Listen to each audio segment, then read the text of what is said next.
Help support the show by joining the Patreon or becoming a YouTube member. Also, hit that like button and subscribe if you want more Browns-focused content. There is a lot of talk about the Cleveland Browns' current quarterback situation, a lot of talk about what is the right way to handle it, what is not the right way to handle it. One of the issues I have with the entire conversation of quarterback is it seems like people start from an answer and work their way backwards into how that question should be answered, right? And what I mean by that is this.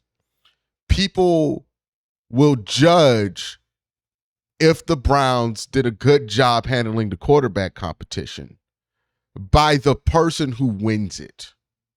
Because if it's their guy, they'll say the Browns did a great job.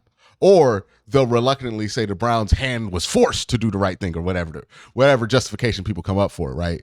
Or if it's not their guy, they're going to claim that it was a dysfunctional contest from the start. And people will work backwards to justify that conclusion. But what is really the most functional, good way to handle a situation like this? I think that's kind of uncharted territory for this team and, this city as well. So Jason Garrett, who, has a up and down track record as a coach, but did have the experience of being the head coach when Dak Prescott emerged and eventually took the job from Tony Romo. So he has a voice that I think opinion does hold some weight in some respect in this conversation. And he talked to Pro Football Talk about the Browns situation. Let's hear what he had to say. Quarterbacks in camp. Now, one of them is injured, but let's assume Kenny Pickett's healthy. How do you get your guys ready when you got two rookies, two veterans, and how do you even begin to figure out who the best one is and to get all of them ready to go if you need them? The most important thing that you have to do as a coach is you have to create an environment where you make in-house evaluations. You can't let people outside of your building evaluate your team. Mm-hmm. So you pull back and you say, okay, what are objectives here with our quarterbacks? Where are these guys? And okay, who do we think at this point deserves most opportunities? And you give that guy the opportunity, independent of what everyone else is saying and all the little things that you see about this guy practicing and what he's doing and that throw that he made or whatever. So it's all about in-house evaluations. And you say, okay, where are we? We got Kenny Pickett here for a reason. Kenny Pickett, to me, is the guy who's in the most prime of his career of those four guys. Okay. So can this guy be our quarterback? I love Joe Flacco. He's an inspiration to me. He's 40 years old. Right. Okay. So he might be the short-term solution, but he's not the long-term solution. Kenny Pickett might be. Yeah. Right. Playing quarterback as a rookie in the NFL is hard. I know. All right.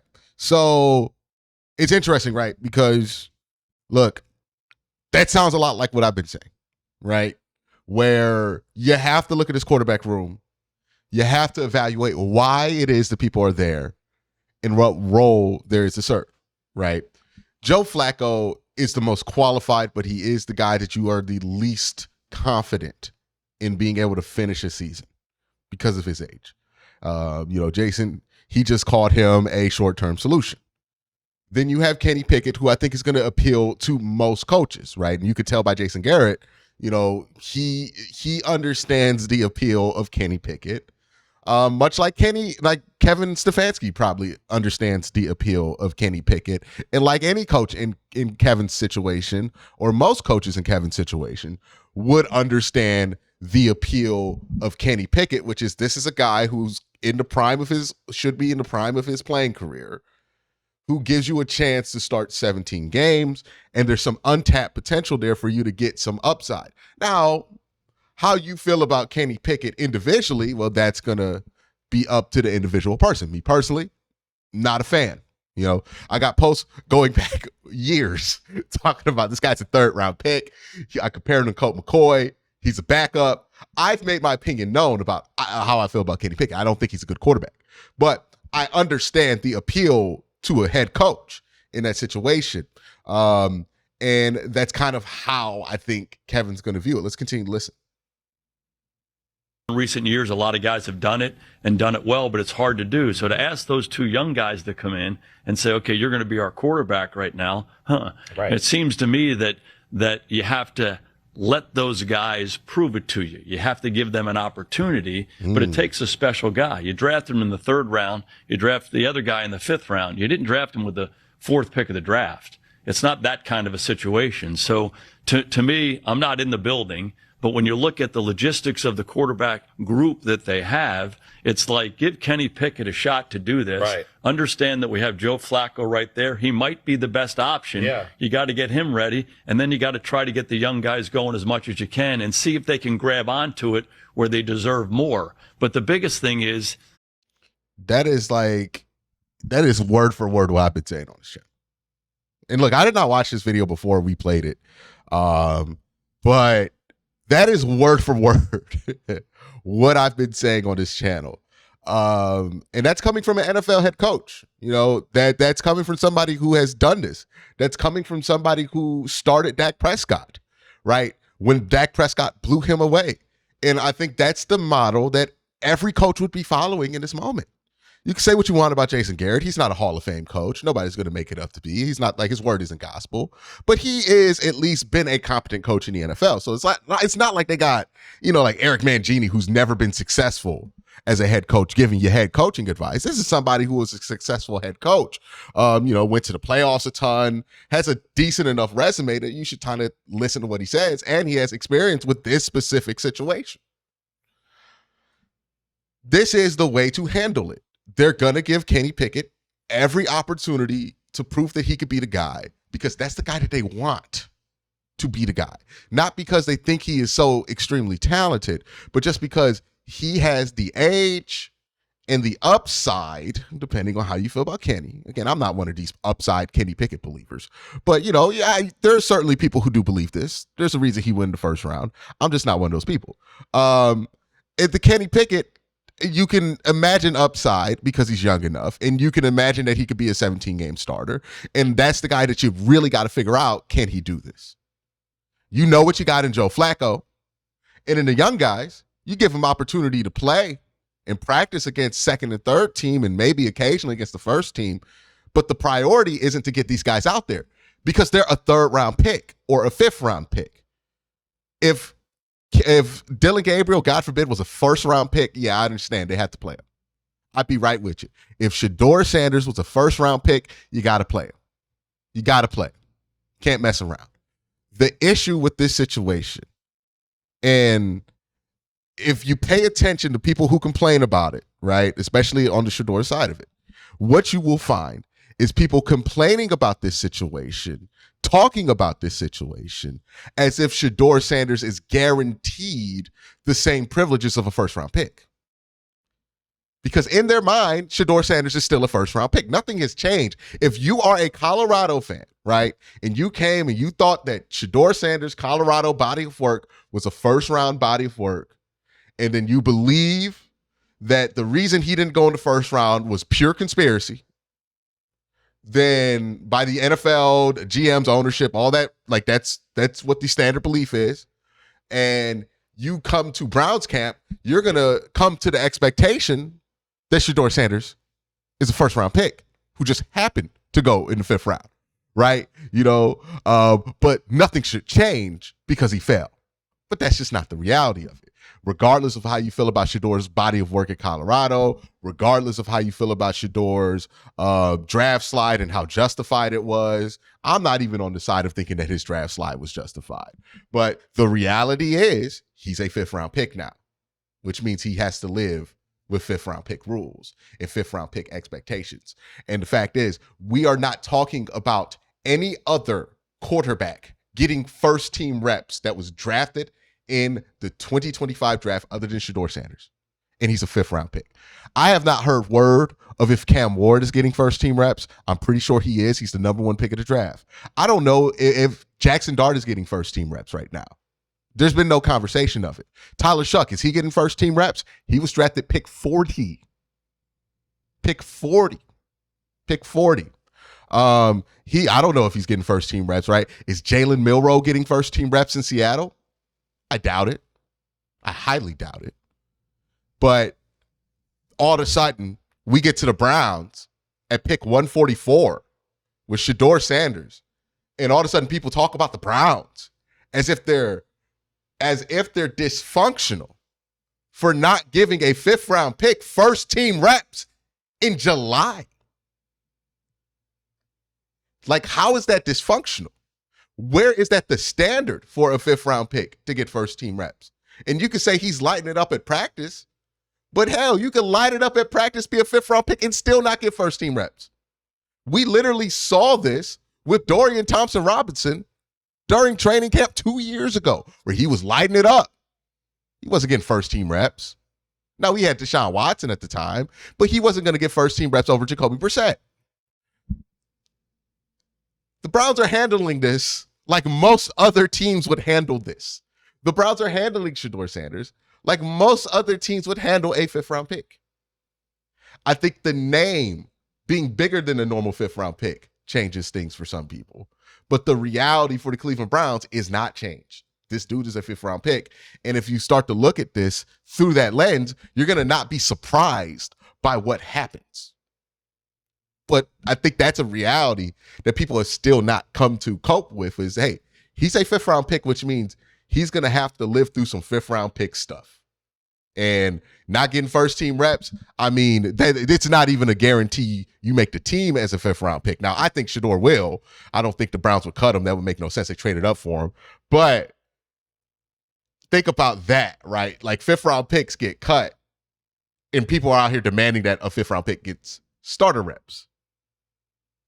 That's not going to be how that works. Unless that guy is so impossibly good that it is undeniable, you're probably going to be on second, third team for a while, maybe an occasional first team rep. But it's definitely going to be very difficult to start week 1 as a 5th round pick. World. We got to evaluate this position for our team right now. Here's the problem, though, and I think this is why they didn't bring Flacco back last year. The fans love Flacco. Yeah, right. So if Pickett's the starter, one bounce pass, Flacco, Flacco. And you're going to be hearing that noise no matter how hard you try. It's going to be there from the behind you. Okay, where did we start? Yeah. I know. Block out the noise. Yeah. You have to make in-house evaluation. Okay. You have to do what you think is best for the team. Right, so off of that, okay, let's say, 4 quarterbacks this day and age on a roster is crazy. I mean, we don't see that anymore. If there were... All right, we'll get to this part in just a second here. But Jason Garrett brings up the point, and I think this is something that I even have a hard time separating, is how real is the noise on the outside to people in the building? And it's easy to give yourself a lot of self-importance, right? Like if you're a fan, a content creator, a media member, to say, oh, this noise that I'm making, it's going to shake up the Cleveland Browns building. But we really have no way of measuring this, right? Football is not a democracy. You can't vote in or out head coaches. Like there's really no reason for an NFL team to ever respond to fan pressure unless ticket sales get like extremely low. And even then, so much of the NFL's revenue bubble is covered with television revenue versus like actual ticket sales that I don't even know if that makes a big enough dent for decisions to be made based off of it, right? Like I know people bring up on the Browns, so they drafted Shedeur to get merchandise sales, but they don't really got to do that. Like the difference from the bottom line of getting somebody who has like a top selling jersey and not drafting that player, it's pocket change compared to like what the NFL makes in general, right? Like they're going to get billions from that television deal.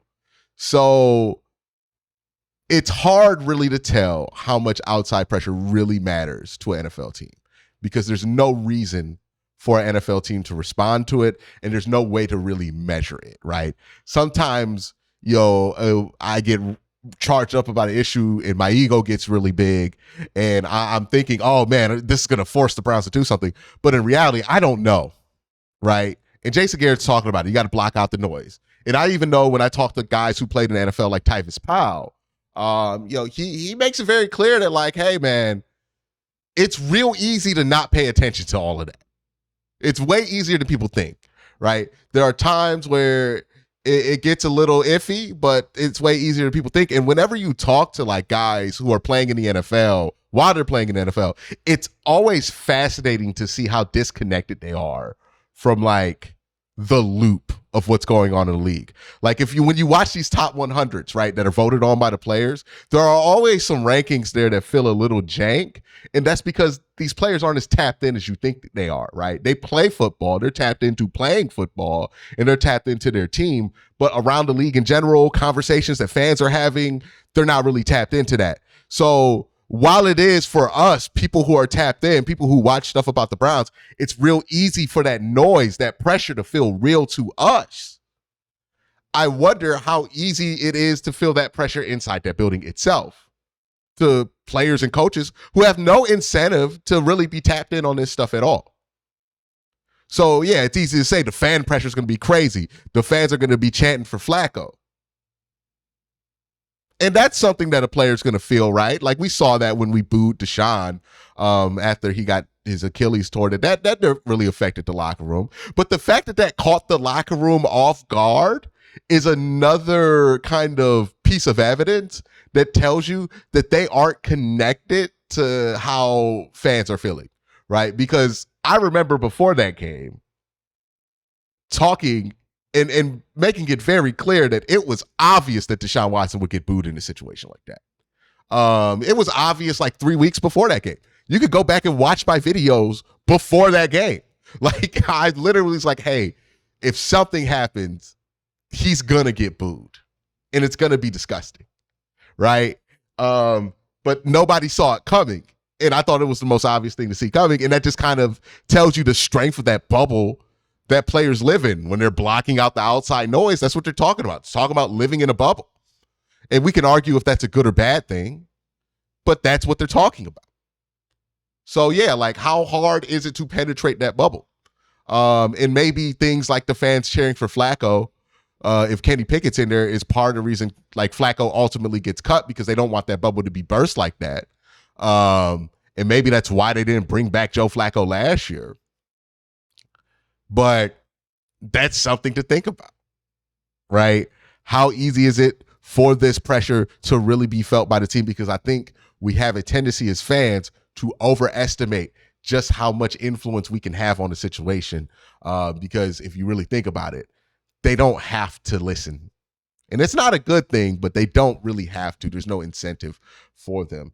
And I think that's why it's so easy for them to say, hey, we're just going to exist in a bubble, and why it's so hard for somebody like Mike Florio to accept that, right? Because it kind of, it's kind of a shot at your own ego if you're somebody who, like myself, who does content creation, where, you have to basically admit that maybe you can't change things the way you want to by public pressure because, again, the NFL has no reason to respond to it. One that goes, right? Because we had this discussion. I don't know the answer to this either, but we had a discussion on Monday and a little bit on Tuesday, just talking guys, football, whatever. They're not going to be able to squeak these two rookie quarterbacks by on the practice squad, I don't believe, right? No, you can't. You cut them, they get claimed on waivers. That's where I look at it and I go, I tend to be like you. Hey, Kenny Pickett, there's potential here for them to be something.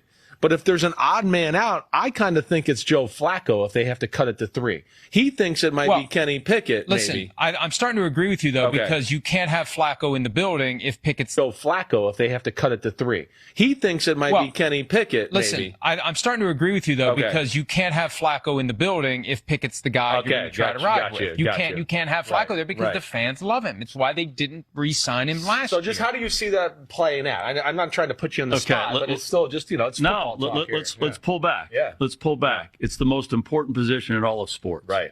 Okay. I believe most organizations undervalue the position because they don't have enough quarterbacks. Exactly. They don't bring guys into the building. They say, hey, we're just going to keep 2. Mm-hmm. Well, what happens if one of them gets hurt?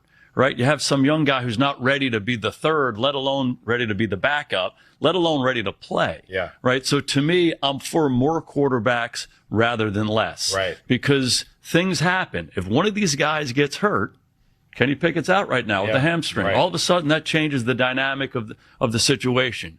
I'm also for being really thoughtful on the ages and where quarterbacks are in their developmental stage. Sure. I was really fortunate to be in Dallas for 8 years as a player. I thought we did a really good job. Obviously, Troy Aikman's a first ballot Hall of Fame quarterback. He's the guy. But for years, different guys were the backup. Right.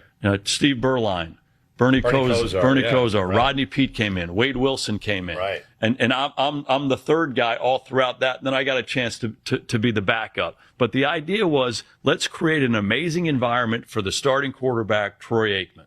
Right, first and foremost, let's have a veteran backup who could play. I can remember talking to Ernie Zampese, trying to get my opportunity to be the backup. All right, so right here, right, it's interesting watching Chris and Mike come so close to the obvious conclusion, but not quite getting there, right? Because Mike Florio's like, well, if Joe Flacco wins the competition, then it makes no sense to have Kenny Pickett on the roster. And Chris Sims is like, well, if Kenny Pickett wins it, makes no sense to have Joe Flacco on the roster. And then they're sitting here mystified about how the Browns are going to get from 4 quarterbacks to 3 quarterbacks, or if they're going to keep all 4. I do agree with Jason Garrett. I don't think it's the worst thing in the world to roster 4 quarterbacks. I don't know why that's being pointed as like the worst thing in the world that the Cleveland Browns could do. Like, it's not like rostering 3 kickers, right? Like, I think there's easier ways. It's not the biggest waste of a roster spot. I will argue with a lot of good folk about that. I know it's an outlier opinion, but I don't think it's a bad thing. Sure. But even if you are going to argue it's a bad thing, how is this confusing on how the Browns get the 3? They're not going to cut the rookies. They have 2 veterans vying for the starting job. And you can argue that, if Joe Flacco doesn't win it, then you don't want the fan pressure on Kenny Pickett. So you cut Joe Flacco. And you can argue, hey, if Kenny Pickett can't win the competition, he can't beat a 40-year-old Joe Flacco, then he's not very useful to you. Then you're just going to cut him and then go to the other 2 guys. Solves itself. Literally. Solves itself right there. It's not really that much of a dilemma. And also, I think that I keep calling him his father, Chris Sims, is misunderstanding the dynamic that Joe Flacco had. Are there Browns fans that love Joe Flacco? Sure. They like Joe Flacco. I think Browns fans like Joe Flacco. I don't think Browns fans love Joe Flacco. Like, Browns fans legitimately loved Baker Mayfield, right? Regardless of how you feel about him today, Browns fans legitimately loved Baker Mayfield. And you can feel it, right? It was intent about Baker Mayfield all the time. If you had criticisms for Baker Mayfield, people got mad. If you had anything negative or positive to say, like, hell, I started my career fighting Colin Cowherd on Baker Mayfield slander, and that blew me up. Like, Browns fans loved Baker Mayfield, loved the connection that they felt like he had to the city. All of that stuff is there, and why I think I look forward to the point to where we're moved on from the Watson era. Hopefully we have a quarterback and we can start to appreciate, what we had with Baker Mayfield a little bit more, and like actually have a positive relationship between this building and Baker, because I think the fans want it. I think a lot of fans, I would argue close to a majority of fans want it. I know there's a lot of fans who despise Baker Mayfield, but a lot of those people love Baker Mayfield at one point in time. What I'm saying is, we know when the city loves a quarterback, how it feels and how intense it is. It's not like that for Joe Flacco. What Joe Flacco simply was a reprieve from a quarterback they hated in Deshaun Watson, right? Browns fans hated Deshaun Watson.